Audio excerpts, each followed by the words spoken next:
ఓపెన్గా భయపడ్డాడండి పాపం పిల్లాడు. అల్లాడిపోయాడమ్మా బిడ్డ. అయ్యో! యెహోవా అనే పేరు తీసుకోవాలా. నా తండ్రి అంటే ఆయన కృష్ణుడిని కూడా అనుండొచ్చేమో. నాకు అదే అనిపించింది. బైబిల్లో నాకు ఆధారాలు కొన్ని చూస్తే అది కృష్ణుడికి సరిపోలేలాగా ఉన్నాయి. కృష్ణ పరమాత్మకి సూటబుల్. అయితే ఆయన కృష్ణుడే. సరే, ఇప్పుడు ఆయన చెప్తున్న తండ్రి శ్రీకృష్ణ పరమాత్మ అనుకుందాం. ఎవరికి కూడా శ్రీకృష్ణ పరమాత్మ తెలియదు. అయ్యో! అయితే కన్ఫర్మ్ ఇంకా అదే. వాళ్ళకి తెలియంది ఎవరు? పరమాత్మ, మన కృష్ణ పరమాత్మ. అందుకే నేను అంటే భారతదేశంలో కొంత ఆధ్యాత్మిక విద్య అవన్నీ నేర్చుకున్న తర్వాత ట్రైనింగ్ అయిపోయిన తర్వాత ఇశ్రాయేల్కి వచ్చాడు. అవును. ఇప్పుడు నువ్వు చెప్తున్న తండ్రి యెహోవా కాదు అని అర్థమవుతుంది. యెహోవా దేవుడు అని చెప్పలేదు ఆయన. అసలు యేసు మాట్లాడిన వెర్షన్లో ఎక్కడా కూడా నా తండ్రి యెహోవా అనే పేరు రాదు. అసలు నా తండ్రి పరమ క్రూరుడైనటువంటి యెహోవా క్యారెక్టర్ అర్థం కదా యేసుకి. ఇప్పుడు ఆయన వెర్షన్ అంతా కూడా బైబిల్ దేవుడు యెహోవా వెర్షన్ అంతా నరుకుడే కదా. అవును, నరుకుడు. అవునులే, ఆయన అవి మారిస్తేనే కదా పాపం సిలువేశారు. ఇదంతా కూడా తీవ్రవాదం అంతా కూడా యూదుల మతంలోనే ఉంది. యూదులు మారకుండా ఉండటానికి, క్రిస్టియానిటీ కొత్తగా స్టార్ట్ అవ్వడానికి యేసు కారణం అయ్యాడు. మరి ఇంత రహస్యంగా మాట్లాడు ఆ రోజు. మరి బాబు ఆయన అంత మంచి పని చేశాడు కదా, మరి ఇది మంచి లక్షణం కదా, అవలక్షణంలో చెప్పారు ఏంటి దీన్ని? ఓపెన్గా భయపడ్డాడండి పాపం పిల్లాడు. అల్లాడిపోయాడమ్మా బిడ్డ. అయ్యో!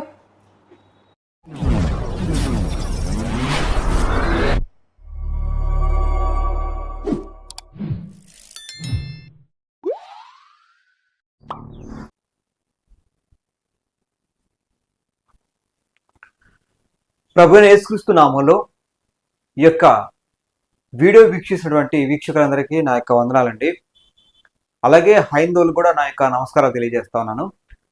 మిత్రులారా, కరుణాకర్ సుగుణ బైబుల్ తరగతుల పేరుతోటి బైబుల్ వాక్యాలను వక్రీకరిస్తూ ఇష్టం వచ్చినట్టు మళ్ళీ వీడియోలు చేయటం మొదలెట్టాడండి.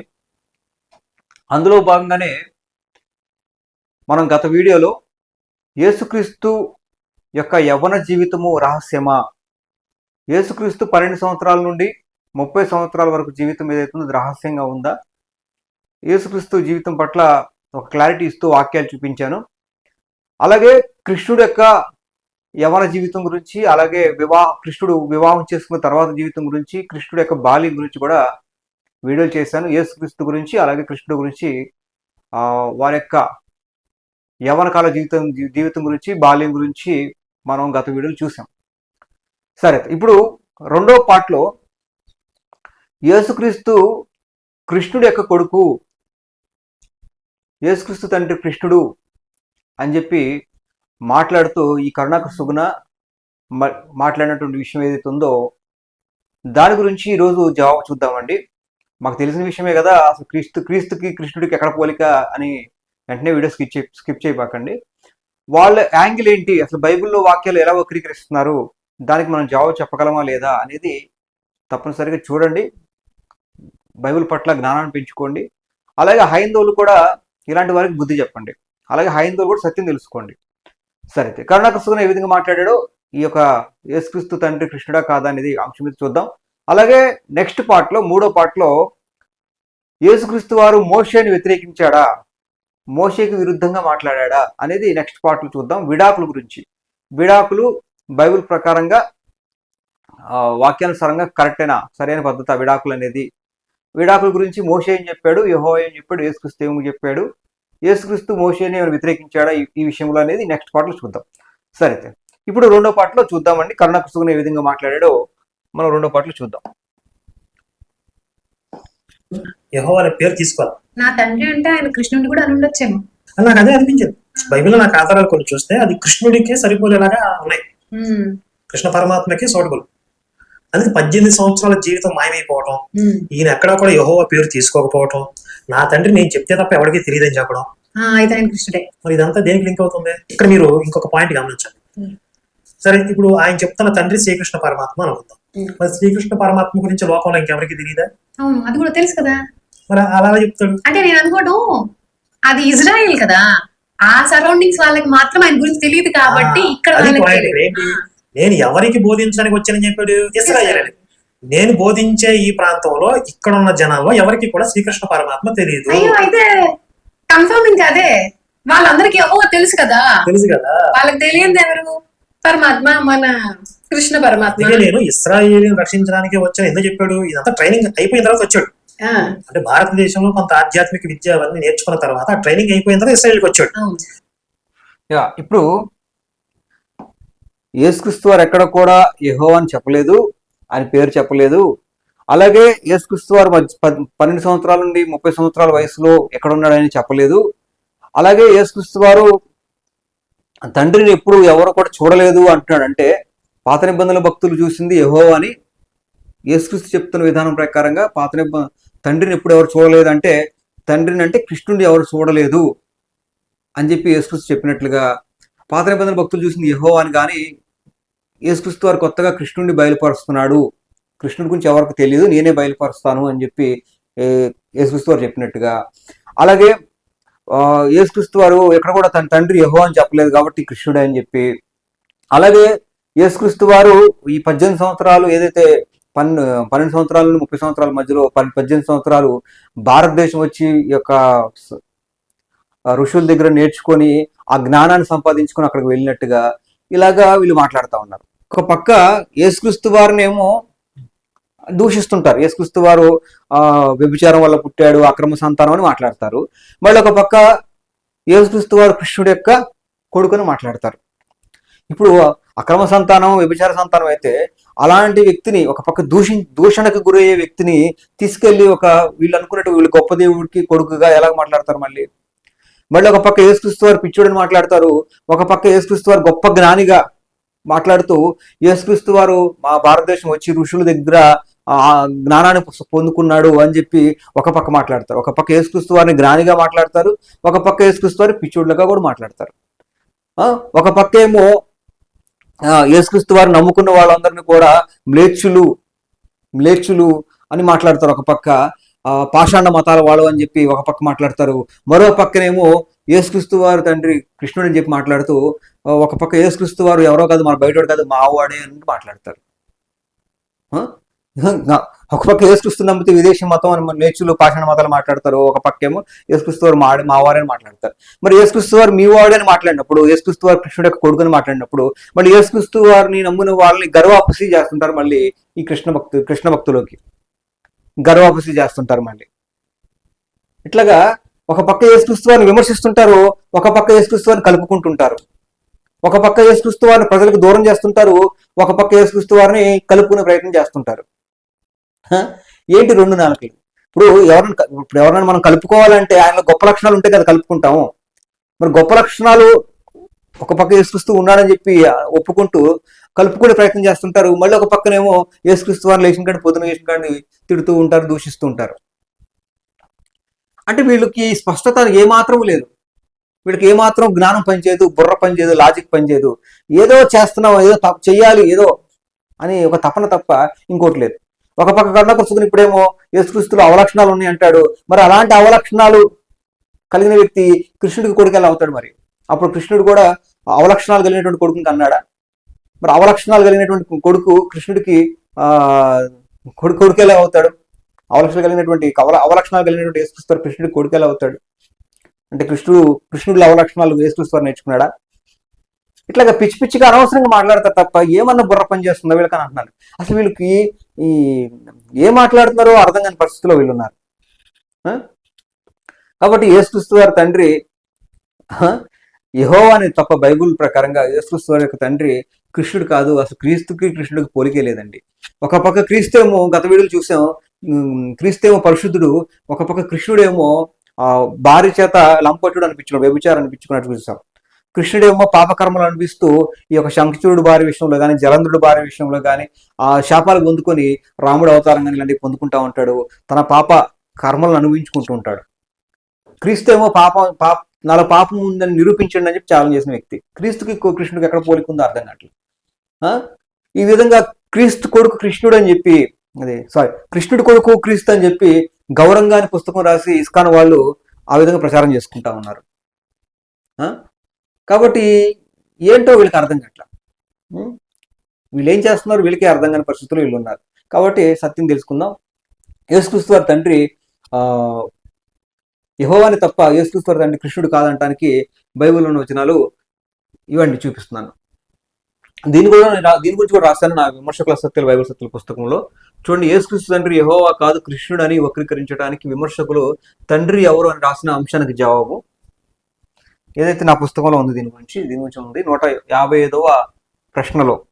చూడండి, యేసుక్రీస్తు తన తండ్రి పేరు యెహోవా అని ఎందుకు ఎక్కడ చెప్పలేదు? యేసుక్రీస్తు తండ్రి యెహోవానేనా? చూడండి, ఏకవచనం ప్రకారంగా చూద్దాం. యేసుక్రీస్తు తండ్రి యెహోవానా లేకపోతే కృష్ణుడు అని చూద్దాం. చూడండి, యోహాను సువార్త 2:16 పావురములు అమ్ము వారితో వీటిని ఇక్కడి నుండి తీసుకుని పొండి, నా తండ్రి ఇల్లు వ్యాపారపు ఇల్లుగా చేయకూడదని చెప్పాను. యేసుక్రీస్తు వారు ఒక మందిరం దగ్గర ఉన్నప్పుడు పావురాలు అమ్ముకునే వాళ్ళు ఎవరైతే ఉన్నారో వాళ్ళు వ్యాపారంగా గోలగోలగా ఇష్టం చేస్తున్నప్పుడు అక్కడ కొరడా తీసుకొని వాళ్ళని వెళ్ళగొట్టినట్టుగా చూస్తాం. ఆ సందర్భంలో ఏమంటున్నాడు? నా తండ్రి ఇల్లు వ్యాపారపు ఇల్లుగా చేయకండి అని యోహాను సువార్త 2:16 చెప్పాడు. అక్కడ నా తండ్రి ఇల్లు అని ఎందుకు అన్నాడు? ఆ మందిరం ఎవరిది? అది యెహోవా యొక్క మందిరం, అది కృష్ణుడి యొక్క మందిరం కాదు, అది యెహోవా యొక్క మందిరం. యెహోవా యొక్క మందిరాన్ని ఏమంటున్నాడు? నా తండ్రి ఇల్లు అంటున్నాడు. మరి ఇక్కడ స్పష్టంగా చెప్పినట్టే కదా. మరి యెహోవా పేరు ఎందుకు చెప్పలేదు అంటారు. యూదులు ఎవరు కూడా యెహోవా పేరు పలకరు. ఎందుకంటే పాత నిబంధనల గ్రంథంలో ఒక ఆజ్ఞ ఉంది, ఆయన నామాన్ని వ్యర్థంగా ఉచ్చరించొద్దని. కాబట్టి ఆ నామాన్ని ఉచ్చరించడానికే ఎక్కడ పొరపాటు జరుగుద్దేమో, పాపం చేసిన వాళ్ళం అవుతామేమో అని చెప్పి భయం. యూదులకి ఎవరు కూడా యెహోవా పేరు పలకరు, అంత సాహసించరు అనేది గుర్తుపెట్టుకోవాలి. అలాగే మా నాన్న పేరు నేను ఎక్కడ కూడా మా నాన్న పలుకుతాను తప్ప మా నాన్న పేరు పలుకుతూ మా నాన్న పేరు పలానా పేరు అని చెప్పి నేను ఎప్పుడు కూడా మా నాన్న అనకుండా పేరు పలుకుతూ నేను ఎప్పుడు కూడా చెప్పను కదా. అట్లాగే యేసుక్రీస్తు వారు నా తండ్రి ఇల్లు అన్నాడు, మా నాన్న ఇల్లు అన్నాడు, అంతే తప్ప పలానా పేరు పలుకుతూ ఇది యెహోవా ఇల్లు అంటారా, నా నాన్న ఇల్లు అంటాడా? గమనించాలి. అలాగే యూదులు యెహోవా పేరు పలకరు. ఓకే, అందుకని కొత్త నిబంధనలు యెహోవా పేరు ఉండదు. అలాగే యేసుక్రీస్తు వారు మా యెహోవా ఇల్లు అని అనడం. యెహోవా ఇల్లు అంటే అప్పుడేమంటారు వీళ్ళు? ఆయన తండ్రి అయితే కనుక తండ్రి ఇల్లు అనేవాడు తండ్రి కాదు కాబట్టి ఆయన యెహోవా ఇల్లు అని చెప్పి ఈ విధంగా కూడా వక్రీకరించేవాళ్ళు. ఇక్కడ స్పష్టంగా యేసుక్రీస్తు వారు ఏమంటున్నాడు? ఏదైతే మొదటి రాజుల గ్రంథం 9వ అధ్యాయం 1వ వచనం ప్రకారంగా సొలొమోను కట్టించినటువంటి యెహోవా మందిరం, మొదటి రాజులు గ్రంథం 9వ అధ్యాయం 1వ వచనం ప్రకారంగా సొలొమోను కట్టించినటువంటి యెహోవా మందిరం దగ్గర యేసుక్రీస్తు వారు ఉండి ఏమంటాడంటే ఇది నా తండ్రి ఇల్లు అని స్పష్టంగా చెప్పాడు. అంటే యెహోవా మందిరాన్ని చూపిస్తూ ఇది నా తండ్రి ఇల్లు అన్నాడు. అంటే యెహోవా ఎవరవుతారు? యెహోవా నా తండ్రి అని చెప్పినట్టుగా యేసుక్రీస్తు స్పష్టంగా అర్థమవుతుంది. ఓకేనా? తర్వాత ఇంకా యేసుక్రీస్తు యెహోవా ఇచ్చినటువంటి ధర్మశాస్త్రాన్నే నెరవేర్చడానికి వచ్చానని చెప్పి మత్తయి సువార్త 5వ అధ్యాయం 17వ వచనంలో ఉంటుంది. యేసుక్రీస్తు వారు మాట్లాడిన బోధలన్నీ కూడా యెహోవా ధర్మశాస్త్రాన్ని గురించి మాట్లాడాడు. చూడండి, తర్వాత అక్కడ కొంతమంది అడుగుతారు ధర్మశాస్త్రంలో ఏ ఆజ్ఞలు ముఖ్యమైనవి అంటే నీ తండ్రి నీ దేవుడైన యెహోవాను నీ దేవుడిని పూర్ణ హృదయంతో పూర్ణ మనస్సాక్షితో పూర్ణ బలముతో ప్రేమించాలి అనేది మొదటి ఆజ్ఞ. అలాగే నిన్ను వాళ్ళు నీ పొరుగువాడిని ప్రేమించాలి అనేది రెండో ఆజ్ఞ. ఈ రెండో ఆజ్ఞలే ధర్మశాస్త్రం యొక్క మూలం అని చెప్తాడు. ఈ నిన్ను వాళ్ళు నీ పొరుగువాడిని ప్రేమించమని చెప్పింది ధర్మశాస్త్రంలో ఉన్నటువంటి విషయం. అది కూడా సేమ్, నిన్ను వాళ్ళు నీ పొరుగువాడిని ప్రేమించని ధర్మశాస్త్రంలో ఉంటుంది. యెహోవా ఇచ్చినటువంటి ధర్మశాస్త్రంలో పాత నిబంధనలు ఉంటుంది. దాన్నే కోడ్ చేశాడు. ధర్మశాస్త్రాన్ని గురించినటువంటి విషయాలే మాట్లాడాడు తప్ప ఏదో బైబుల్లో లేని విషయాలు, ధర్మశాస్త్రంలో లేని విషయాలు, పాత నిబంధనలు లేని విషయాలంటూ యేసుక్రీస్తు ఎక్కడ కూడా బోధించలేదు. చూడండి, మత్తయి సువార్త 5వ అధ్యాయం 17వ వచనంలో ధర్మశాస్త్రం నెరవేర్చడానికి వచ్చాను అన్నాడు. అలాగే మత్తయి సువార్త 22వ అధ్యాయం 36 నుండి 40 వచనాలు కనుక గమనిస్తే ఆ ధర్మశాస్త్రంలోని ఆజ్ఞల సారం, ధర్మశాస్త్రంలో ఉన్నటువంటి ఆజ్ఞలే చెప్పాడు. ధర్మశాస్త్రంలో ఉన్నటువంటి 10 ఆజ్ఞలను వాటి యొక్క సారం ఏంటంటే 2 ఆజ్ఞలను చూపించాడు. ధర్మశాస్త్రంలో చెప్పబడ్డ ఆజ్ఞలన్నిటికీ ఉద్దేశం ఏంటంటే వాటి 2 ఆజ్ఞల్లో చూపించాడు. అంతే తప్ప ధర్మశాస్త్రం యేసుక్రీస్తు వారు కృష్ణుడు బోధలో లేకపోతే ఇక్కడ హిందూ దేశానికి సంబంధించిన ఋషులు బోధలు వింటే కనుక అసలు ధర్మశాస్త్రాన్ని కోడ్ చేయాల్సిన అవసరమే ఉండదు. అని కొత్త బోధ చేసేవాడు అక్కడ. కానీ ఇజ్రాయేల్ వాళ్ళు ఏదైతే నమ్ముతున్నారో ఆ ధర్మశాస్త్రం ఏదైతుందో ఆ ధర్మశాస్త్రం విషయాలని గురించే మాట్లాడాడు. చాలా సందర్భాల్లో దావీదు గురించి, మోషే గురించి, వీటందరి గురించి మాట్లాడుతూ ఆ మోషేకు నా గురించి రాశాడు అని చెప్పి మాట్లాడాడు. అలాగే దావీదు ప్రభు అనేది ఎవరిని, నన్ను కదా అనింది అని చెప్పి దావీదు గురించి మాట్లాడాడు. ఇలా చాలా విషయాలు ధర్మశాస్త్రం సంబంధించిన విషయాలు, ధర్మశాస్త్రంలో రాసిన ధర్మశాస్త్రంలో ప్రవక్తలు ఎవరైతే రాశారో, మోషే కానీ దావీదు కానీ, అలాగే అబ్రహాం నన్ను చూశాడని చెప్పి అన్నాడు యేసుక్రీస్తు వారు. అంటే ధర్మశాస్త్రంలో ఉన్నటువంటి భక్తులని కోడ్ చేస్తూ వాళ్ళు నన్నే చెప్పారు, నా గురించే చెప్పారని చెప్పి యేసుక్రీస్తు వారు మాట్లాడాడు.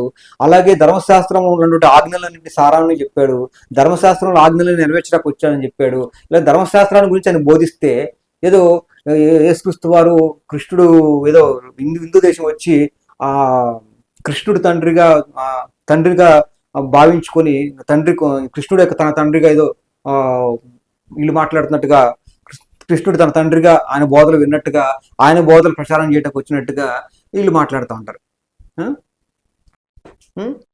సరే, తర్వాత చూద్దామండి.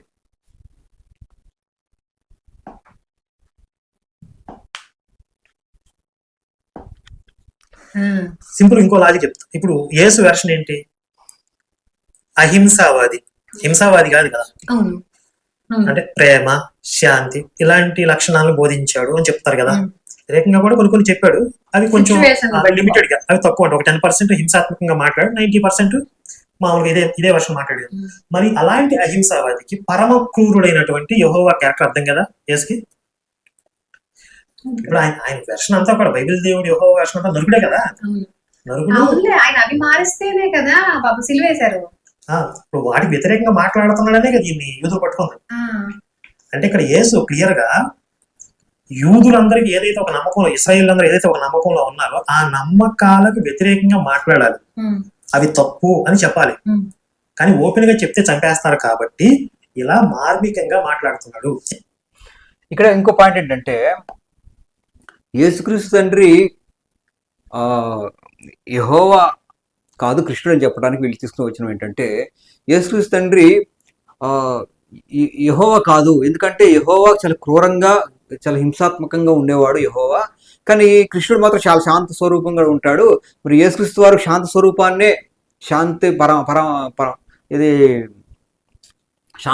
శాంతం కరుణామయుడిగా, శాంతిగా అలాంటి బోధలు చేశాడు తప్ప మరి తండ్రి అనేటువంటి యెహోవా క్రూరత్వాన్ని యేసుక్రీస్తు కనపరచలేదు. ఇక కృష్ణుడు యొక్క సాత్వికాన్ని కనపరిచాడని చెప్పడానికి వీళ్ళు ఈ విధంగా మాట్లాడుతూ ఉన్నారు. కాబట్టి యేసుక్రీస్తు వారు యెహోవా భక్తులైనటువంటి యూదులు, పరిసయ్యులు, సద్దుకయ్యులు ఎవరున్నారో వాళ్ళని డైరెక్ట్ గా ఖండించకుండా మార్మికంగా ఖండిస్తున్నాడు. యెహోవానేమో హింసాత్మకంగా బోధించిన విషయాలని ఖండిస్తూ యేసుక్రీస్తు వారు శాంతి మతాన్ని చూపించే విధంగా మాట్లాడుతూ ఉన్నాడు. కానీ కృష్ణుడి గురించి చెప్పకపోవడం ఇది పొరపాటు అని చెప్పి కూడా నెక్స్ట్ మాట్లాడతారు. ఇది ఇప్పుడు కృష్ణుడు యేసుక్రీస్తు తండ్రి అనుకోండి. కృష్ణుడు అక్కడ హింస చేయలేదా? ఇప్పుడు యెహోవా హింసాత్మకంగా, క్రూరుడుగా ఎప్పుడు కనపడ్డాడు? పాపం చేసే వాళ్ళని శిక్షించే విషయంలో యెహోవా క్రూరుడుగా, హింసాత్మకంగా ఉన్నాడు. ఎందుకంటే న్యాయ తీర్పులో భాగంగా ఆయన చాలా కఠినంగా వాళ్ళు చంపాడు. ఓకే, కానీ యేసుక్రీస్తు శాంతి మతాన్ని బోధించాడు కదా. అంటే యేసుక్రీస్తు వారు వచ్చింది బోధించడానికి, శాంతిగా బోధించడానికి, ప్రేమతత్వాన్ని బోధించడానికి. కానీ అదే యేసుక్రీస్తు వారు రెండవ రాకడలో వచ్చినప్పుడు ఆయన తీర్పు తీర్చేటప్పుడు కఠినంగా తీర్పు తీరుస్తాడు. డౌట్ ఏం లేదు. మరి యేసుక్రీస్తు వారు మెడకు నన్ను నమ్మని వాళ్ళు ఎవరైతే ఉన్నారో వాళ్ళని తీసుకొచ్చి నా ఎదుట వారిని సంహరించండి అని చెప్పి మాట్లాడిన సందర్భాలు ఉన్నాయి బైబిల్లో. అంటే రెండవ రాకడలో యేసుక్రీస్తు వారు నమ్మని వాళ్ళు ఎవరైతే ఉన్నారో వాళ్ళంతా కూడా నరకానికి పోతారు. అది యేసుక్రీస్తు వారు స్వయంగా చెప్పాడు. సంహరించండి అంటే అది దాని ఉద్దేశం. అలాగే యేసుక్రీస్తు వారిని విశ్వసించే వాళ్ళు ఎవరైతే ఉన్నారో వాళ్ళ అభ్యంతర పరిస్థితి కనుక వాళ్ళ మెడకి తిరగట రాయి కట్టి సముద్రంలో పడవేయబడితే వాడికి మేలు, కాబట్టి అలాంటి పనిచేయబాకరా బాబు అని చెప్పి వార్నింగ్ కూడా ఇచ్చాడు. మెడకు తిరగట మెడకు రాయి కట్టబడి సముద్రంలో పడవేయబడటమే వాడి చిన్న శిక్ష. నన్ను విశ్వసించే వాళ్ళని ఆటంకపరిస్తే ఇంతకన్నా పెద్ద శిక్ష మీకు వస్తుంది అని చెప్పి వార్నింగ్ కూడా ఇచ్చాడు. మరి ఇలా కఠినంగా మాట్లాడలేదా? యెహోవా ఎవరినైనా శిక్షించినా అది న్యాయపరంగా శిక్షించాడు. అలాగే యేసుక్రీస్తు వారు కూడా కఠినంగా మాట్లాడిన సందర్భాలు ఉన్నాయి. అలాగే యేసుక్రీస్తు వారు రెండవ రాకడలో ఆయన కఠినత్వం ఏంటో మీరు చూస్తారు. ఓకే, ఇప్పుడు కృష్ణుడు శాంతి స్వరూపుడుగా, యెహోవా క్రూరుడుగా మాట్లాడాడు. కృష్ణుడు శాంతి స్వరూపుడా? కృష్ణుడు కూడా మరి ఈ యొక్క మహాభారతంలో యుద్ధం చేయించి ఎంతో మందిని చంపాడు కదా. ఆయన అక్కడ తప్పు చేశాడంటలేదు, యెహోవా తప్పు చేయలేదు, కృష్ణుడు తప్పు చేయలేదు అని చెప్తున్నా ఇక్కడ ఈ యుద్ధం విషయంలో. కానీ కృష్ణుడు తన యొక్క ఏదైతే వివాహేతర సంబంధాలు కలిగి ఉండడం ఇదంతా కృష్ణుడు కాన్సెప్ట్. యెహోవా అలా కాదు, యెహోవా పరిశుద్ధుడు. ఓకే, యేసుక్రీస్తు వారు కూడా ఆయన ఇలాంటి పనులు చేయలేదు. ఓకే, కృష్ణుడు అలాంటి చేశాడు, అది వేరే. ఇప్పుడు యుద్ధం విషయంలో యెహోవా న్యాయబద్ధంగా యుద్ధం చేసేవాడు, కృష్ణుడు కూడా ఇక్కడ చూడండి, కృష్ణుడు కూడా ధర్మపక్షంలో కూడా యుద్ధం చేశాడు. ఇప్పుడు అసలు కృష్ణుడు ఎటువంటి యుద్ధాలు చేయలేదండి, ఎటువంటి రక్తపాతం చేయలేదని అని గనక ఉంటే గనక అప్పుడు మీరు అన్నట్టుగా విషయం ఉండేది. లేదు కదా, కృష్ణుడు కూడా యుద్ధాలు చేసి చంపాడు. సరే, అంతకన్నా ఘోరంగా చూపిద్దాం. మరి యెహోవా చిన్నపిల్లల్ని చంపాడు, అది కూడా అని మాట్లాడతారు. సరే చూద్దామండి, ఇప్పుడు మరి కృష్ణుడి గురించి కూడా చూద్దాం. కృష్ణుడి గురించి కూడా చూద్దాం. చూడండి, ఇది దేవి భాగవతం. దేవి భాగవతము కృష్ణుడి గురించి భాగవతం నుండి తీసుకోండి, మహాభారతం నుండి తీసుకోండి, మళ్ళీ దేవి భాగవతం ఎత్తుకెళ్ళారండి అంటారు. మరి కర్ణకసుగుడు అన్నాడు, ఏమన్నాడు, నేను మత్తయి సువార్తలు తీసుకుంటాను, మార్కు సువార్తలు తీసుకుంటాను, లూకా సువార్తలు తీసుకుంటాను, నాకు నచ్చిన చోట తీసుకుంటాను, ఓపెన్ గ్రౌండ్ ఎక్కడైనా ఆడతాను అన్నావు కదా. అలాగే కృష్ణుడి గురించి ఎక్కడున్నా తీసుకుంటాం మేము కూడా. కృష్ణుడి గురించి భాగవతంలో తీసుకుంటాం, మహాభారతంలో తీసుకుంటాం, శివపురాణంలో తీసుకుంటాం, కృష్ణుడి గురించి దేవి భాగవతంలో కూడా తీసుకుంటాం. ఓకే, నీకే ఇస్తున్నాను. చూడు దేవి భాగవతం 4వ స్కందం 18వ అధ్యాయం 26వ శ్లోకం. ఇక్కడ గమనించండి, కృష్ణుడు అంట చూడండి, కృష్ణుడు 21 సార్లు క్షత్రియ సంహారం చేశాడు. 21 సార్లు క్షత్రియ సంహారం చేశాడు. క్షత్రియులను కృష్ణుడు ఏదైతే పరశురాముడు అవతారంలో తనకు అన్యాయం జరిగిందని ఎవరో కొంతమంది వ్యక్తులు వాళ్ళు అన్యాయం జరిగిందని చెప్పి టోటల్ క్షత్రియులందరినీ నాశనం చేయాలని పూనుకుంటాడు. 21 సార్లు క్షత్రియులందరూ నాశనం చేస్తాడు. బైబుల్లో ఎప్పుడు కూడా ఎవరిని కూడా అనవసరంగా చంపలేదు యెహోవా. బైబుల్లో కూడా కనానీయులు ఎవరైతే వాళ్ళకి 400 సంవత్సరాలు టైం ఇచ్చాడు. ఆ 400 సంవత్సరాలు టైం ఇచ్చినప్పుడు మారినప్పుడు కనానీయులు చంపించాడు. వాళ్ళందరూ చేసిన పాపాలు ఏంటో రాశాడు క్లియర్గా. కానీ కృష్ణుడు పరశురాముడు అవతారం ఉన్నప్పుడు ఆయన కొంతమంది అన్యాయం చేస్తే టోటల్ యొక్క జాతిని క్షత్రియ జాతిని మొత్తాన్ని నాశనం చేయడం కోసం 21 సార్లు పరశురాముడు ఉన్నప్పుడు క్షత్రియుల మీద యుద్ధం చేశాడు.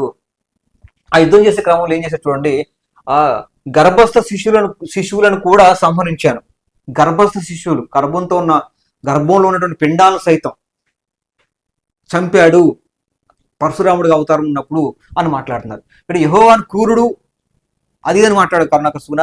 మరి ఇక్కడ కృష్ణుడి గురించి మీకు కృష్ణుడు యొక్క అవతారం, విష్ణువు యొక్క అవతారమే కదా ఇదంతా కూడా. మరి దీనికి సమాధానం చెప్పాలి. బైబుల్ విషయంకి వచ్చేసరికి బైబుల్ విషయంలో యెహోవా ఎక్కడ ఎవరిని చంపమన్నా వాటి విషయాలన్నింటిలో కూడా మేము జవాబు చెబుతూనే ఉన్నాం. పాత నిబంధనలు కూడా ఎక్కడ కూడా యెహోవా అన్యాయంగా ఎవరిని చంపలేదు. పాత నిబంధనలు ఎవరిని చంపినా, ఎందుకు చంపినా కూడా దానికి వారి యొక్క పాపాలే కారణం అని చెప్పి నిరూపించడం సిద్ధమే. మరి ఇక్కడ పరశురాముడు 21 సార్లు క్షత్రియులు మొత్తాన్ని ఎందుకు నాశనం చేశాడు? ఆయనకి అన్యాయం చేసింది ఎంతమంది, మొత్తం క్షత్రియులందరినీ ఎందుకు నాశనం చేశాడు? క్షత్రియులందరినీ. అలాగే గర్భస్థ శిశువులను కూడా నాశనం చేశాడు. గుర్తుపెట్టుకోవాలి. కాబట్టి బైబిల్ ప్రశ్నించేటప్పుడు ఒకసారి మీ గ్రంథాలు ఏముందో చూసుకోవాలి. తర్వాత సరే, ఇప్పుడు కూడా యేసుక్రీస్తు తండ్రి యెహోవానా కృష్ణుడా అంటే, ఇప్పుడు యేసుక్రీస్తు వారు కఠినంగా మాట్లాడిన సందర్భాలు ఉన్నాయి, యెహోవా కఠినంగా మాట్లాడిన సందర్భాలు ఉన్నాయి, కృష్ణుడు కఠినంగా మాట్లాడిన సందర్భాలు ఉన్నాయి. దాన్ని బట్టి యేసుక్రీస్తు వారు ప్రేమమయుడిగా ఉన్నాడు, కృష్ణుడు కూడా ప్రేమమయుడిగా ఉన్నాడు. కాబట్టి ఇద్దరు తండ్రి కొడుకుల బంధం కుదురుతుంది. కానీ యెహోవాకి యేసుక్రీస్తు వారు తండ్రి కొడుకుల బంధం కుదరట్లేదు. ఎందుకంటే యెహోవా క్రూరుడు, యేసుక్రీస్తు వారు ప్రేమమయుడు అన్నావు కదా. ఇక్కడ చూపించా ముగ్గురు కూడా ధర్మం విషయంలో, కోపం విషయంలో వస్తే కోపం చూపించారు. అయితే అంతకు మించి అధర్మబద్ధంగా కూడా విష్ణువు పరశురాముడు అవతారంలో యుద్ధాలు చేశాడు. మరి అలాంటి వాడు ఎలా దేవుడు అవుతాడు? అలాంటి దేవుడు యేసుక్రీస్తు వారికి ఎలాగ తండ్రి అవుతాడు అనేది ఆలోచన చేయాలి. తర్వాత గర్భస్థ శిశువుని కూడా చంపాడు. ఓకే, తర్వాత చూద్దామండి.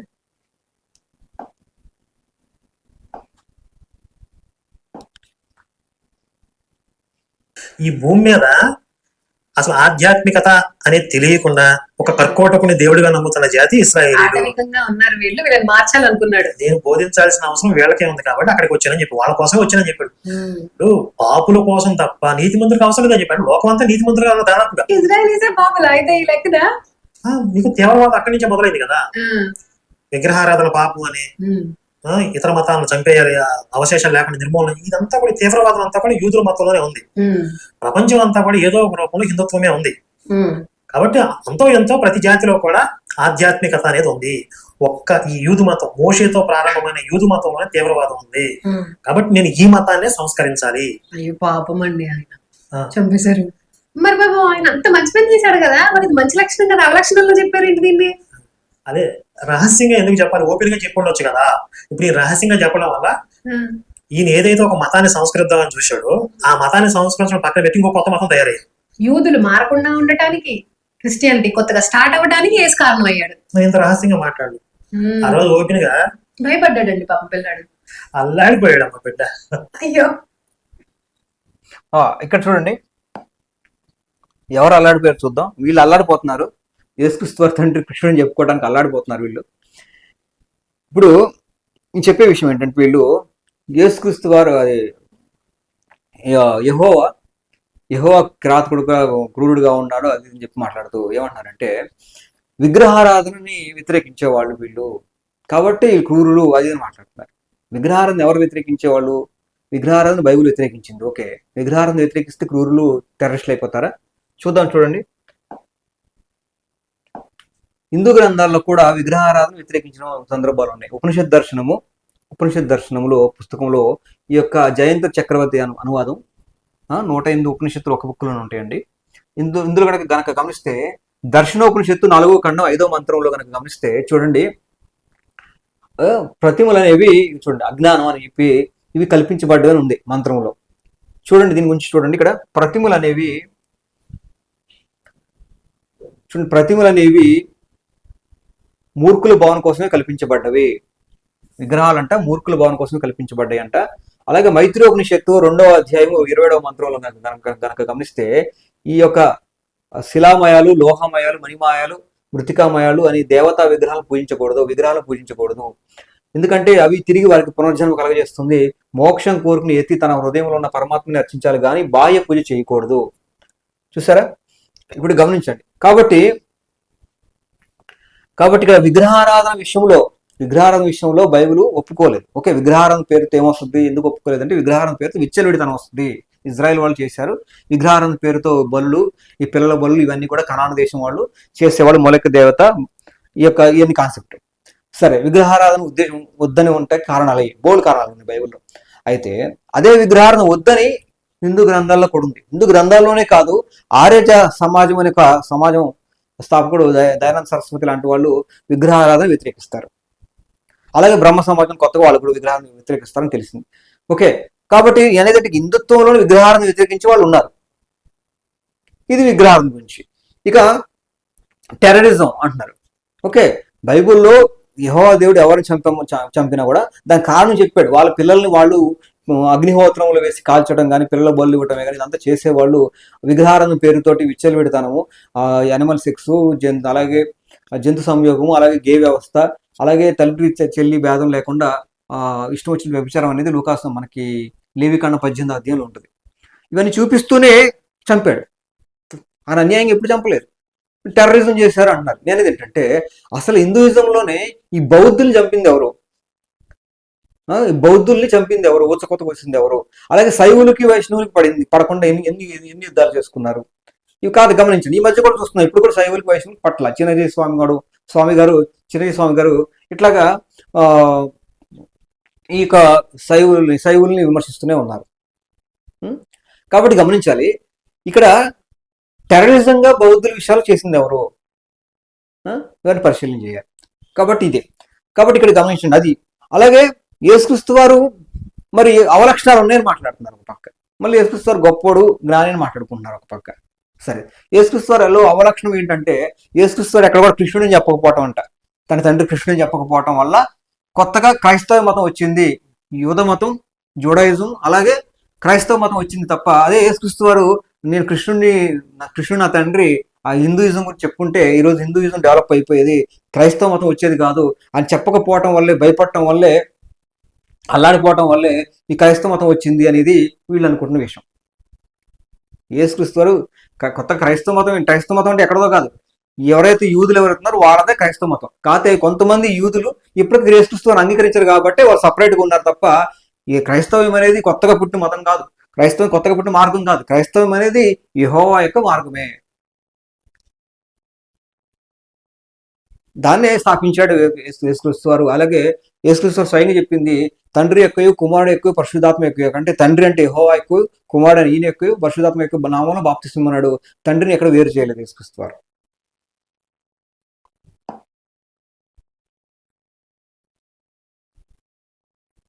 అసలు కొత్త నిబంధనలో యేసు జీవితం 4 సువార్తలు ఉంటుంది. రాయడానికి మ్యాటర్ లేక అదే సంఘటన తిప్పి 4 సార్లు రాశారు.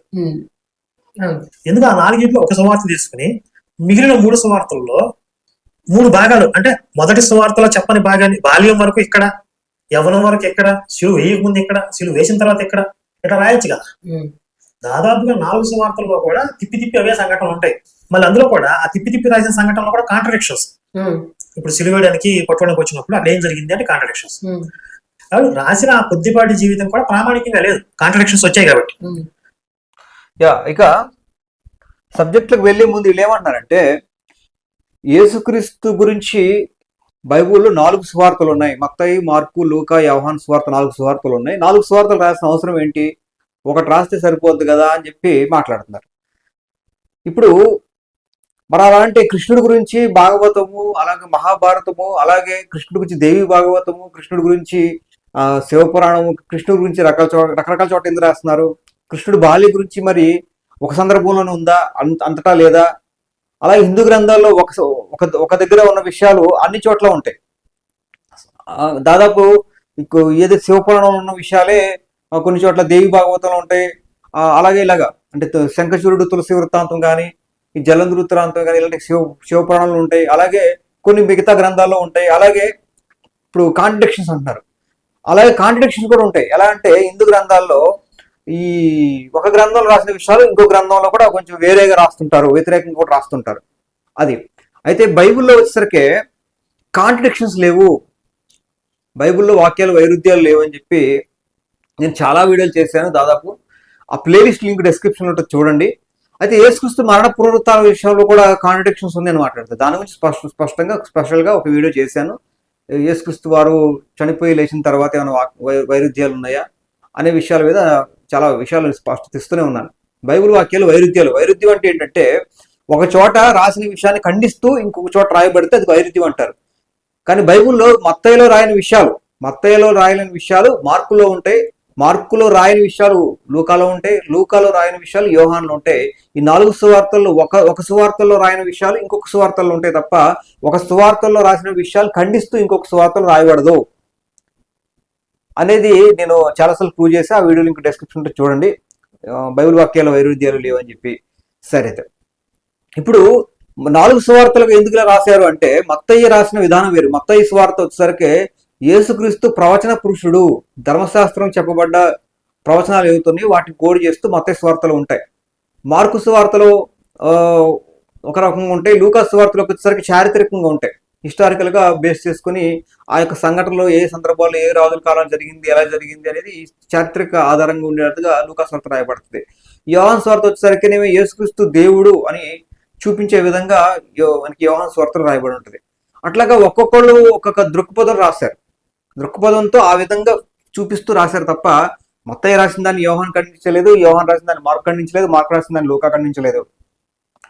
ఒక సంఘటన విషయంలో ఒక విషయాన్ని జస్ట్ క్లుప్తంగా ఒకరు రాస్తే దాన్ని విశదీకరిస్తే ఇంకొకరు రాశారు అనేది గుర్తుపెట్టుకోవాలి, అంతే తప్ప కాంట్రడిక్షన్స్ ఏం లేవు. అది విషయం.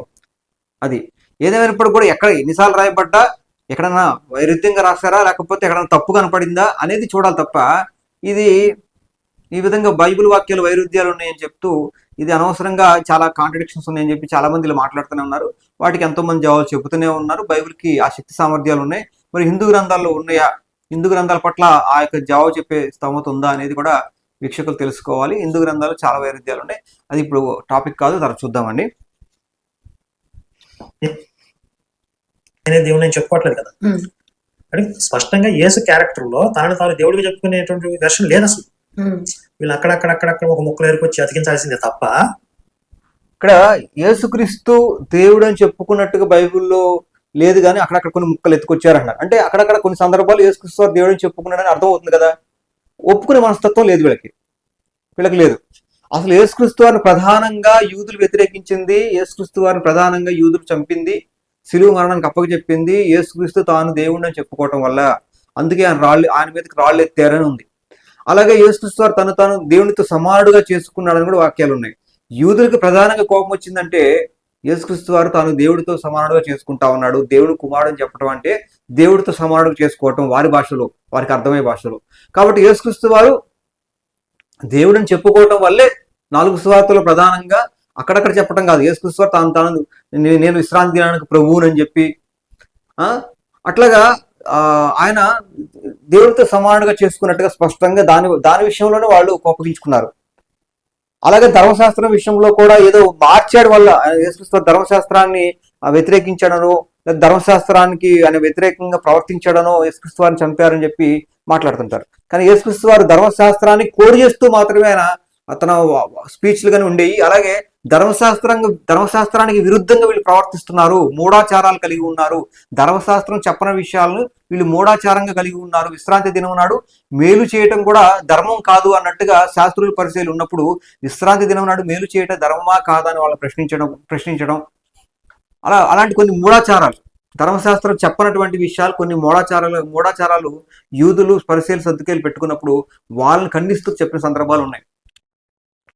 కాబట్టి వారికి నచ్చలేదు అది. ధర్మశాస్త్రాన్ని సరిగ్గా అర్థం చేసుకోకుండా వాళ్ళు ప్రవర్తిస్తున్నప్పుడు ధర్మశాస్త్రాన్ని అర్థమయ్యేలాగా యేసుక్రీస్తు వారు చెప్పాడు, దానికి వాళ్ళు సహించలేకపోయారు. అలాగే యేసుక్రీస్తు వారు దేవునితో సమానం చేసుకోవడం వల్ల సహించలేక ఇట్లాగా, అలాగే యేసుక్రీస్తు వారు ఆయన రాజుగా అంటే వాళ్ళ ఉద్దేశంలో పాత నిబంధనలో యేసుక్రీస్తు వారి పట్ల వాళ్ళు ఒక రాజుగా ఊహించుకున్నారు, అంటే భూలోక సంబంధం రాజుగా ఊహించుకున్నారు. కానీ పాత నిబంధనలో యేసుక్రీస్తు వారి గురించి చెప్పిన ప్రవచనాలు ఏంటంటే ఆయన ఆత్మ సంబంధమైనటువంటి రాజు, అందుకే ఆయన గాడిద మీద వస్తానట తప్ప గుర్రం మీద కాదు.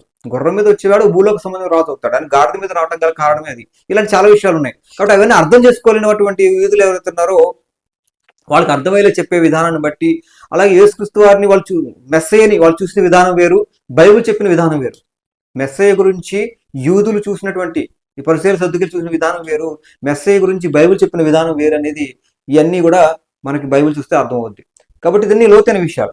కాబట్టి అలా అర్థం కాక యేసుక్రీస్తుని చంపారు. ముఖ్యంగా యేసుక్రీస్తు వారు దేవుడిని చెప్పుకున్నాడు, దాన్ని బట్టే ముఖ్యంగా ప్రధానమైన కారణం, దాన్ని బట్టే యేసుక్రీస్తు వారిని ఆయన చంపడానికి, యూదులు చంపడానికి, అదే పరిసయ్యులు సర్దుకేలు చంపడానికి కారణం. కాబట్టి అక్కడక్కడ యేసుక్రీస్తు వారు దేవుడు అని చెప్పుకున్నట్టుగా ఉన్న వచనాలు ఉన్నాయి, కానీ నిజానికి అలా లేదు అని చెప్పి కరుణాకర్ మాట్లాడుతున్న విషయం ఏదైతుందో అది తప్పు.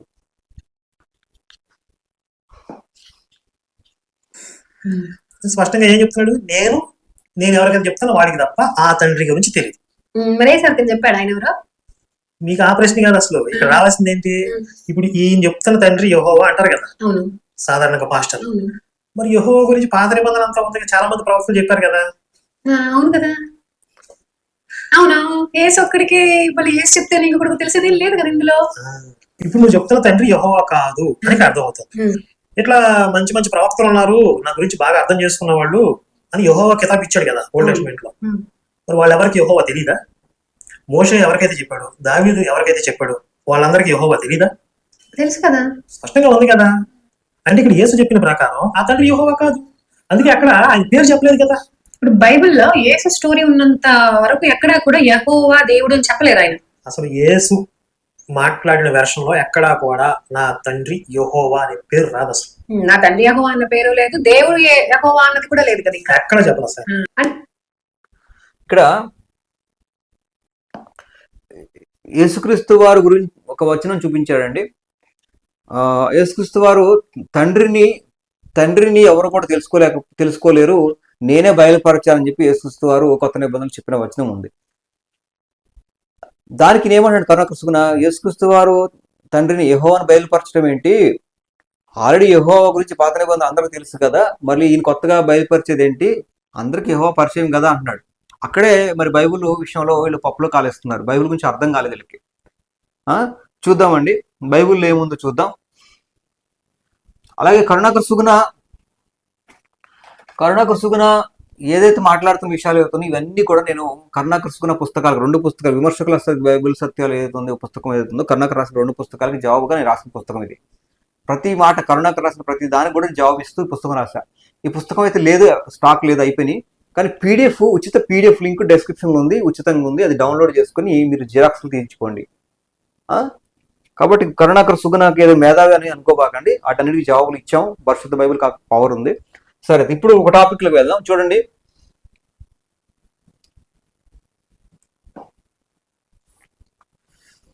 యేసుక్రీస్తు వారు చెప్పినటువంటి వచనం ఏంటంటే లూకా సువార్త 10వ అధ్యాయం 22వ వచనం, సమస్తమును నా తండ్రి చేత నాకు అప్పగించబడి ఉన్నది, కుమారుడెవడో తండ్రి తప్ప మరెవరును ఎరగరు. యేసుక్రీస్తు వారు ఎవరు అనేది తండ్రికే తెలుసు. అలాగే తండ్రి ఎవడో కుమారుడు ఎవరికి ఆయనను బయలుపరచని ఉద్దేశించను వాడును తప్ప మరెవడును ఎరగడని చెప్పాను. యేసుక్రీస్తు ఎవరనేది తండ్రికి మాత్రమే తెలుసు. అలాగే తండ్రి ఎవరనేది కుమారుడికే తెలుసు.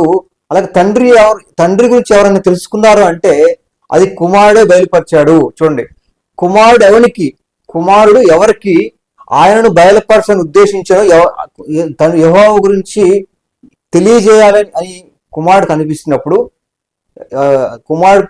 యేసుక్రీస్తు వారికి తండ్రి గురించి ఎవరికి చెప్పాలి అనిపిస్తే కనుక వాళ్ళకి చెప్పాడు. బయలుపరచని ఉద్దేశించను వాడు తప్ప మరెవడును ఎరగడు. తండ్రి గురించి ఎవరెవరికి తెలియాలనేది కుమారుడు యొక్క ఇష్టము. యేసుక్రీస్తు వారికి మాత్రమే తెలుసు తండ్రి గురించి ఎవరెవరికి తెలిసిందా, ఎవరికైనా తెలిసిందా, యెహోవా గురించి ఎవరికైనా తెలిసిందా అంటే అది కేవలం కుమారుడు వారి ద్వారా తెలిసింది, కుమారుడు ఇష్ట ప్రకారంగా తెలిసింది అనేది ఒక వచనం. కానీ దీని ప్రకారంగా వీళ్ళు ఏమంటారంటే, ఓకే, యెహోవా గురించి పాత నిబంధనలు చాలా మందికి తెలుసు కదా, మరి నేను కొత్తగా నేను బయలుపరిస్తే నీకు తెలిసింది పాత నిబంధనలో భక్తులకు కానీ లేకపోతే ఎవరికైనా సరే యెహోవా గురించి తెలిసింది అంటే అది నా ద్వారా తప్ప ఎవరికి తెలియదు అంటున్నాడు. మరి ఈయనకంటే ముందు ఈ పాత నిబంధనలో చాలా మంది భక్తులకి యెహోవా గురించి తెలుసు కదా అంటున్నారు. అదే ప్రాబ్లం, అక్కడే మీరు తప్పుగా అర్థం చేసుకున్నారు. చూపిస్తాను చూడండి. ఓకే, పాత నిబంధనల భక్తులందరూ కూడా చూశారు కదా యెహోవాని. మరి కొత్తగా యేసుక్రీస్తు వారు వచ్చి యెహోవా గురించి నేను చెప్తే తప్ప ఎవరికి తెలియదని యేసుక్రీస్తు వారు అంటున్నాడు. మరి పాత నిబంధనల భక్తులు అందరూ కూడా చూశారు కదా అని చెప్పి వీళ్ళు అడుగుతున్న ప్రశ్న. ఓకే, వాక్యం తెలియని వాళ్ళు మంచి ప్రశ్న అడిగారు. సరే, చూద్దాం దీని గురించి వెళ్ళే ముందు ఒక వచనం చూద్దామండి. యోహాను సువార్త 5వ అధ్యాయం 37వ వచనం చూడండి. మీరు ఏ కాలమందైనను ఆయన స్వరూపం వినలేదు, ఆయన స్వరము వినలేదు, ఆయన స్వరూపం చూడలేదు. మీరు ఏ కాలమందైనను ఆయన స్వరము వినలేదు, ఆయన స్వరూపము చూడలేదు. తండ్రిని అంటే ఏ కాలంలో కూడా యేసుక్రీస్తు వారు చెప్తున్నాడు, తండ్రిని ఎప్పుడు కూడా మీరు చూడలేదు, ఆయన స్వరాన్ని వినలేదు అంటాడు. మరి పాత నిబంధన భక్తుల్లో కొంతమంది అని యెహోవాను చూసినట్టుగా ఉంది కదా, అలాగే యెహోవా స్వరాన్ని విన్నట్టుగా ఉంది కదా. అలాగే యోహాను సువార్త 1వ అధ్యాయం 18వ వచనం, ఎవడును ఎప్పుడైనాను దేవుని చూడలేదు, తండ్రి రొమ్మునున్న అద్వితీయ కుమారుడే ఆయనను బయలుపరచెను. తండ్రిని అక్కడ కూడా సేమ్ ఇప్పుడు ఏదైతే లూకా సువార్తలో ఉన్న వచనం ఏదైతే ఉందో, లూకా సువార్తలో ఏదైతే 22వ వచనం ఉందో, కుమారుడు ఎవరికి ఆయనను బయలుపరచని ఉద్దేశించను వాడును తప్ప మరెవడను ఎరగడని చెప్పిన వచనం ఏదైతే ఉందో, ఇదే వచనము మనకి ఈ యొక్క యోహాను సువార్త 1వ అధ్యాయం 18వ వచనంలో కూడా ఉందండి. ఏంటంటే నేనే తండ్రి రొమ్మున అనుకున్నటువంటి, అంటే యేసుక్రీస్తు వారే బయలుపరిచాడు తప్ప ఎవరు కూడా ఆయన చూడలేదు, ఆయన స్వరాన్ని వినలేదని. అలా ఏ కాలం అందైనను ఆయన స్వరము వినలేదు, ఆయన స్వరూపం చూడలేదు. అంటే యేసుక్రీస్తు వారి ద్వారా తప్ప తండ్రి గురించి ఎవరు తెలుసుకోలేకపోయారు. తండ్రి గురించి తెలుసుకోవాలన్నా, తండ్రి స్వరం వినాలన్నా, తండ్రిని చూడాలన్నా సరే ఎప్పుడు కూడా యేసుక్రీస్తు వారి ఉద్దేశమే నెరవేర్చబడింది తప్ప యేసుక్రీస్తు వారికి ఇష్టమై ఉండాలి. ఓకే, ఏ కాలం ముందు ఎప్పుడైనా దేవుడిని చూడలేదంటే ఎప్పుడూ దేవుడిని చూడలేదు. కానీ దేవుడు అనేవాడు తండ్రి అనే యెహోవా ఎట్లా బయలుపరచబడ్డాడు అంటే కుమారుడు ద్వారా మాత్రమే బయలుపరచబడ్డాడు అని ఉంది. మరి పాత నిబంధనలో యేసుక్రీస్తు వారు లేనే లేదు కదా, పాత నిబంధనలో యేసుక్రీస్తు వారు లేడు కదా. మరి పాత నిబంధనల భక్తులందరూ కూడా యెహోవాను చూశారు కదా అంటున్నారు. ఓకే, దాని గురించి మీకు కావాలంటే నేను రాసిన పుస్తకం విమర్శకుల సత్యాలు బైబిల్ సత్యాల పుస్తకంలో పాత నిబంధనలో కనుక వస్తే చూడండి, యెహోవాను ఎప్పుడు ఎవరు చూడలేదని యేసుక్రీస్తు చెప్పాడు. అయితే బైబిల్ పాత నిబంధనల భక్తులు చూసింది ఎవరిని? ఈ యోహాను సువార్త 1వ అధ్యాయం 18వ వచనం, అలాగే 1 తిమోతి రాసిన పత్రిక 6వ అధ్యాయం 16వ వచనంలో ఉన్న వచనాల ప్రకారం క్వశ్చన్ అనమాట. దాని గురించి చూడండి, ఏదైతే దీంట్లో నేను రాసిన పుస్తకంలో ఈ యొక్క అంశంలో ఉంటుంది అనమాట. 42వ పేజీలో ఈ క్వశ్చన్ ఉంటుంది.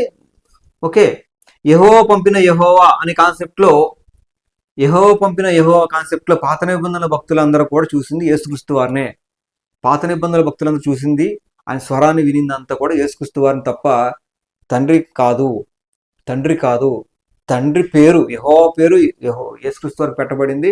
పాత నిబంధనల భక్తులందరూ చూసింది కూడా యేసుక్రీస్తు వారినే అనేది నేను చూపిస్తూ ఒక 15 పేపర్ల దాకా 20 పేపర్ల దాకా అబ్రాహాం చూసింది ఎవరిని, సంసోన్ చూసింది ఎవరిని, ఆగర్ చూసింది ఎవరిని, యెషయా చూసింది ఎవరిని, అలాగే మోషే చూసింది ఎవరిని, ఇజ్రాయెల్ చూసింది ఎవరిని, ఇలాగా ప్రతి ఒక్కరిని ఆ వచనాలు సహా వివరిస్తూ యేసుక్రీస్తు వారే అని చెప్పి నేను నిరూపిస్తూ మనం రాశాం.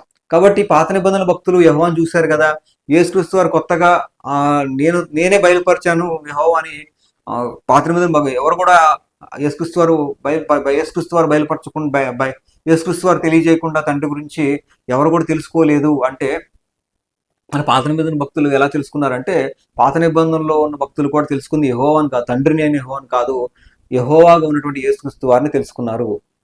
ఇద్దరు యెహోవాలు కనిపిస్తారు పాత నిబంధనలో అనేది తండ్రి అయిన యెహోవా కాన్సెప్ట్ ఉంది. కుమారుడైన యేసుక్రీస్తు వారు కూడా యెహోవా పేరు ఉంది. ఇద్దరు యెహోవాలు పాత నిబంధనలో ఉంటారు అనేది నేను చూపిస్తూ చాలా విశదీకరిస్తూ రాశాను. అది చూడండి, అప్పుడు అర్థమవుతుంది ఇది. కాబట్టి అజ్ఞానులు నోటికి వచ్చినట్టు ఏదో పడితే మాట్లాడేసేసి వీళ్ళకి తెలిసింది కనీసం గోరంత కూడా కాదు, కానీ తెలియాల్సింది కొండంత అన్న విషయం వీళ్ళకి తెలియట్లేదు అని చెప్పిన. కాబట్టి మంచి హైందవులు ఇప్పటికైనా తెలుసుకోండి, వీళ్ళకి ఏమీ తెలియదు. వాళ్ళు బిరుదులు ఇచ్చుకుంటారు, బైబిల్ రత్నాన్ని బిరుదులు ఇచ్చుకుంటారు తప్ప బైబిల్లో జీరో రాలేదు. వీళ్ళకి రత్న కాదు, కానీ వీళ్ళ బుర్రలో ఉన్నది రాయి లాంటి మెదడు, అర్థం చేసుకునే తత్వం లేదు. కాబట్టి మంచి హైందవులు విఘ్నులు తెలుసుకోండి, సత్యాన్ని తెలుసుకోండి. నాకు ఫోన్ చేయండి, ఇది విషయాలు ఉంటే అర్థం చేసుకుని ఆధారాలు చెప్తాను. అలాగే క్రైస్తవులారా, మీరు కూడా చాలా విషయాలు తెలుసుకున్నారు. యేసుక్రీస్తు వారి తండ్రి యెహోవాని అనడానికి చక్కని ఆధారాలు చూపించాను. అలాగే యేసుక్రీస్తు వారు ఎవరిని బయలుపరచాలనుకున్నాడు, యెహోవాని యేసుక్రీస్తు వారు తప్ప ఎవరు బయలుపరచలేదు. యెహోవా గురించి యేసుక్రీస్తు వారే బయలుపరిచాడు. పాత నిబంధనలు చూసింది అందరిని కూడా, పాత నిబంధనల భక్తులందరూ కూడా చూసింది యేసుక్రీస్తు వారినే. యెహోవా గురించి తెలిసింది అంటే అదంతా కూడా యేసుక్రీస్తు వారి వల్లనే. అలాగే సర్వభూమి సర్వ ప్రపంచం సృష్టి కూడా యేసుక్రీస్తు ద్వారా నిర్మించబడింది అనేది గుర్తుపెట్టుకోండి. ఈ యొక్క విషయాలు మీకు కొత్త విషయాలు తెలుసుకున్నానని నేను నమ్ముతా ఉన్నాను. మరొక విషయం మూడో పార్ట్లో యేసుక్రీస్తు వారు మోషేకి వ్యతిరేకంగా మాట్లాడా విడాకుల విషయంలో నెక్స్ట్ పార్ట్లో చూద్దాం. వేచి చూడండి, నెక్స్ట్ వీడియో కోసం చూడండి. అప్పుడు దాకా ఈ యొక్క వీడియోని షేర్ చేయండి, కామెంట్ చేయండి, లైక్ చేయండి. మీకు ప్రార్థనలు మా గురించి జ్ఞాపకం చేసుకోండి. కలుద్దాం మిత్రులను, మరొక వీడియోతో మళ్ళీ కలుద్దాం. అంతవరకు సెలవు. అందరికీ వందనాలు. Praise the lord.